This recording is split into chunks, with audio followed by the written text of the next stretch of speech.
Selamat malam.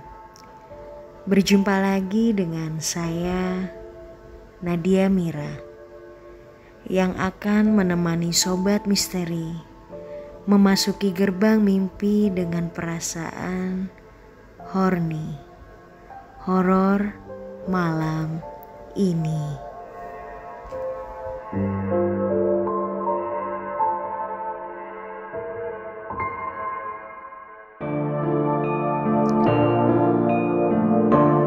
Perias jenazah bukanlah pekerjaan biasa, bukan pula pekerjaan yang mudah untuk dijalani.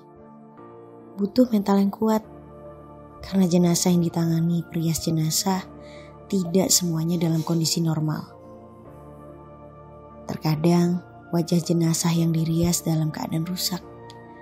Perias jenazah melakukan itu setelah memasukkan cairan formalin ke dalam tubuh jenazah, setelah memandikannya, dan setelah memakaikan pakaian. Semua pekerjaan itu dilakukan perias jenazah sendirian di dalam kamar jenazah. Dan waktunya tidak tentu. Bisa pagi, siang, atau bahkan malam hari. Tergantung kedatangan jenazah di rumah duka. Karenanya, seorang perias jenazah harus standby di kamar jenazah selama 24 jam. Dan itu dilakoni Fakhru Agnia. Hebatnya, sudah 15 tahun dia melakukannya. Meskipun harus menangani jenazah dengan berbagai macam kondisi. Meskipun kejadian ganjil dan peristiwa-peristiwa mistik menghantuinya, Fakhru Agnia tidak pernah berpikir untuk menjadi seorang perias jenazah. Namun, takdir yang membawanya ke sebuah rumah duka di Jakarta. Awalnya, Fakhru Agnia hanyalah seorang petugas cleaning service di sebuah rumah duka. Suatu hari, seorang pegawai rumah duka mendatanginya. Dia menawarkan pekerjaan sebagai perias jenazah. Fakhru Agnia tidak langsung mengiyakan atau menolak tawaran itu. Pemuda ini tahu, perias jenazah bukan pekerjaan biasa. Dia akhirnya menerima tawaran pekerjaan itu. Salah satu pertimbangannya adalah gaji. Uang yang akan dia terima lebih besar dari penghasilan seorang cleaning service. Hari pertama bekerja, Fakhru langsung mendapat jenazah yang membuatnya trauma. Dia harus merias wajah jenazah dengan darah dan cairan tubuh yang keluar terus dari hidung jenazah. Fakhru Agnia tidak bisa makan selama 3 hari. Kalau saya mau makan, keinget dengan itu. Sedikit ia berkisah. 3 bulan, Fakhru Agnia berjuang untuk menghilangkan traumanya. Dia akhirnya bisa makan dengan normal, bahkan mulai terbiasa menghadapi jenazah dengan kondisi yang bermacam-macam. Pernah dalam sehari saya menangani 12 jenazah. Rias jenazah ini cuma untuk jenazah non-muslim. Dari sekian jenazah yang diantarkan ke rumah duka, ada 1 jenazah laki-laki yang tidak bisa dilupakan Fakhru Agnia. Dia tidak mampu meriasnya. Jenazah ini sudah mulai membusuk, membengkak, lebih besar dari kerbau. Fakhru Agnia sampai harus menggunakan 2 ranjang untuk meletakkan jenazah. Cairan dan belatung keluar dari tubuh jenazah. Kulitnya mengelupas.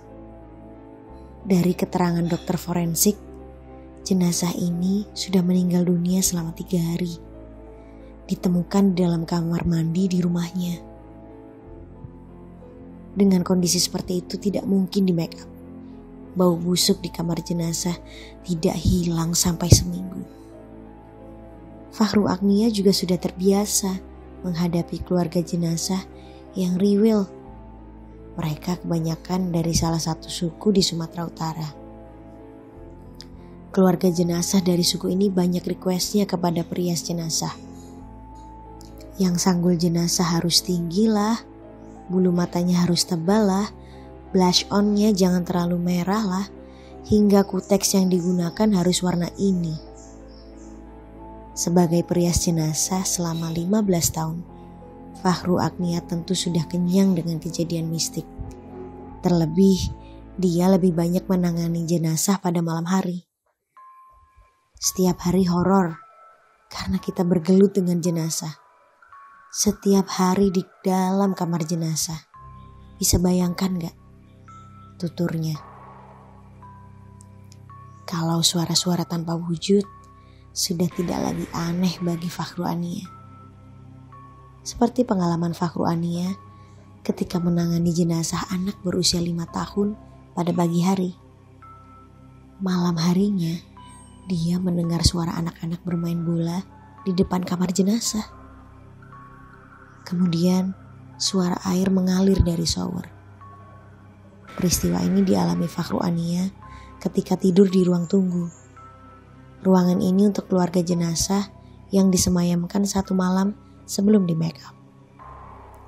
Fahru Ania terbangun oleh suara air mengalir dari shower di kamar pemandian jenazah. Kamar ini satu ruangan dengan ruang tunggu, hanya dipisahkan oleh tirai. Fahru Agnia mengira temannya sedang cuci muka atau mandi. Namun, pemuda ini jadi terusik karena suara air keluar dari shower tidak berhenti dalam waktu lama. Fahru Agnia pun beranjak ke kamar pemandian jenazah. Saat dia membuka tirai, shower terjatuh, air berhenti mengalir, dan tidak ada siapa-siapa di kamar pemandian jenazah.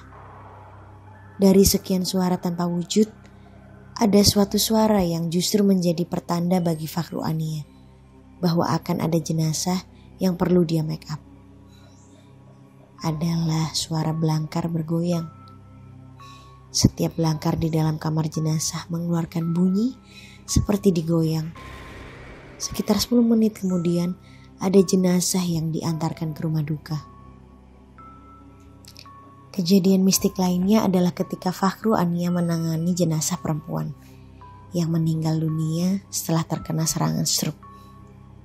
Sesuai prosedur penanganan jenazah di rumah duka, Fahru Ania memasukkan cairan formalin ke tubuh jenazah, memandikannya, memakaikan pakaian dalam dan pakaian sesuai keinginan keluarga almarhum, lalu merias wajahnya sesuai keinginan keluarga jenazah.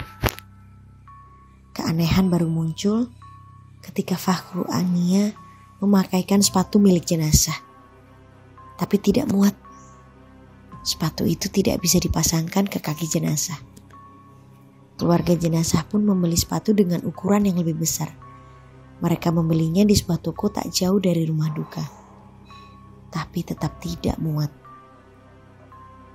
Keluarga jenazah menggantinya. Sepasang sepatu baru dengan ukuran lebih besar, lagi-lagi tidak muat. Sampai 3 kali sepatu diganti, tapi tetap tidak muat. Akhirnya, Fahru Agnia mendekatkan mulutnya ke telinga jenazah. "Oma, tolong longgarkan, pakaiin sepatu, biar muat, biar bagus dilihat sama keluarga," bisiknya. Ajaib, sepatu ketiga dengan mudah dipakaikan di kedua kaki jenazah. Fahru Agnia pun kerap mendapatkan ucapan terima kasih dari jenazah yang dia make up melalui mimpi. Ucapan terima kasih itu kebanyakan datang dari jenazah dengan kondisi tidak normal. Jenazah dengan wajah rusak akibat kecelakaan atau akibat penyakit tertentu. Seperti ketika Fahru Agnia menangani jenazah seorang pemuda. Wajah jenazah ini luka parah setelah terlibat kecelakaan lalu lintas. Oleh Fahru Ania, wajah jenazah didempul, dipoles sedemikian rupa sampai luka-lukanya tersamar. Malam harinya, Fahru bermimpi didatangi oleh jenazah pemuda itu. Dalam mimpinya, wajahnya tidak rusak, mengenakan pakaian seperti hasil riasan Fahru Agnia. Di dalam mimpinya, jenazah itu seolah mengucapkan terima kasih karena wajahnya sudah diperbaiki. Apakah teman-teman perias jenazah lainnya juga mengalami hal yang sama seperti Fakhru Ania? Berkomunikasi dengan jenazah yang sudah diriasnya.